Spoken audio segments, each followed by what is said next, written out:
एक शहर में एक दौलतमंद शख्स रहता था। उसके पास बेशुमार जमीनें, बागात और जानवर थे। लेकिन उसकी एक ही औलाद थी, एक बेटा। वो बेटा जवान तो हो गया, मगर बचपन से ही ऐशो आराम में पला था।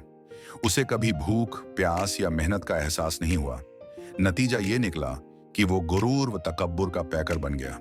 बाप अक्सर उसे नसीहत करता, बेटा, दौलत इंसान के पास हमेशा नहीं रहती। असल दौलत मेहनत और दयानत है। लेकिन बेटा तंजिया मुस्कुराकर जवाब देता, अब्बा, जब इतनी दौलत मेरे पास है तो मुझे मेहनत करने की क्या जरूरत है। वक्त गुजरता गया। एक दिन बाप ने सोचा कि अगर उसका बेटा इसी तरह बेकार और मगरूर रहा तो बर्बाद हो जाएगा। चनांचे उसने सख्ती से कहा, अगर तू मेहनत नहीं करेगा तो मैं तुझे घर से निकाल दूंगा। बेटे ने इनकार कर दिया और जिद पकड़ ली। आखिरकार वालिद ने अपना वादा पूरा किया और बेटे को घर से निकाल दिया। अब बेटा पहली बार जिंदगी में सड़कों पर अकेला खड़ा था। पेट में भूख, दिल में खौफ और जहन में ये सवाल कि अब कहां जाऊं। वो काम की तलाश में शहर से बाहर निकला। इत्तेफाक से एक मालदार शख्स मिला जिसके पास हजारों बकरियां थीं। उसने कहा, अगर काम चाहिए तो मेरी बकरियां चरा लो। बेटे के पास और कोई रास्ता न था। उसने हामी भर ली। ये जिंदगी का पहला दिन था जब उसने अपनी मेहनत की कमाई हासिल की।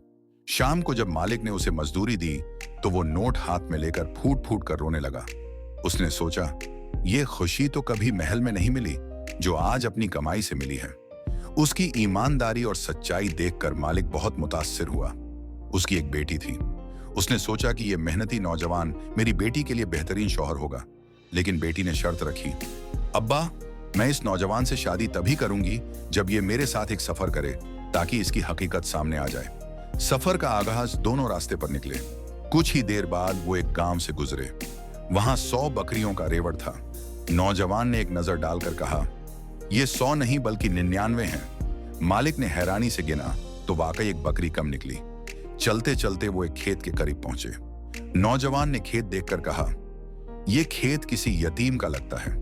मालिक ने गांव के लोगों से पूछा तो मालूम हुआ कि वाकई खेत एक यतीम बच्चे का है जिस पर लोग नाजायज कब्जा करना चाहते थे। सफर जारी रहा।